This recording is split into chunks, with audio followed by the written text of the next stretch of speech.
Bonjour tout le monde et je vous espère que vous vous portez bien. Aujourd'hui, je vais vous parler de la femme gabonaise, un acteur important au sein de notre société et aussi vous dresser le portrait de l'une d'entre elles. Si la femme gabonaise a toujours occupé une place cruciale au sein du foyer, puisqu'elle en est le pilier, et le sceau de la République gabonaise illustre très bien mon propos, puisque celui-ci montre une maman allaitant son bambin. Il faut dire qu'au sein de la société, celle-ci est encore très peu représentée et très marginalisée, que ce soit dans les domaines politiques, éducatifs, sanitaires et j'en passe. Et même dans son foyer, ses droits sont bafoués puisqu'elle a subi des abus aussi bien psychologiques que physiques. C'est dans ce sens que le président de la République, chef de l'État, en vue d'une autonomisation de la femme et d'une meilleure implication de celle-ci au sein de notre société, a mis en place un plan d'égalité des chances. Cette stratégie-là, encore appelée la décennie de la femme gabonaise, s'étend sur une période de 2015 à 2025. Elle a pour but de renforcer les droits de la femme.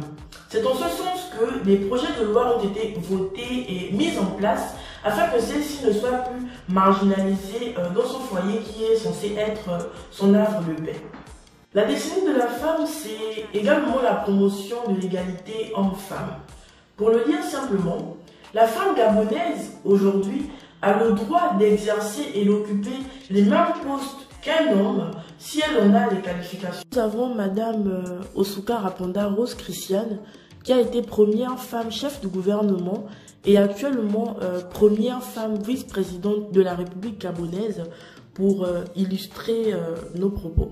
J'ai l'honneur de vous dresser le portrait de Madame Olga Ondjelé, appelée communément Olga O. Diplômée en maintenance d'entretien et en fabrication mécanique, Olga Ondjelé est dévoilée au public gabonais grâce à son œil aiguisé pour la mode et à ses talents de styliste. En effet, Olga O est une référence dans le domaine au Gabon et elle n'hésite pas à mettre en avant la culture gabonaise en faisant du raffia la pièce maîtresse de ses créations. Celle qui est affectueusement appelée la reine du raffia est également une figure emblématique dans l'organisation du concours Miss Gabon.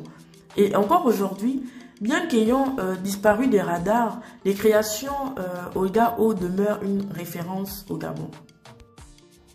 À l'ère où l'entrepreneuriat se hisse au sommet des tendances, il faut admettre que le parcours de Madame Olga Ondjelé est une belle source de motivation et d'inspiration pour la jeunesse, afin que celle-ci s'intéresse davantage aux métiers liés à l'entrepreneuriat.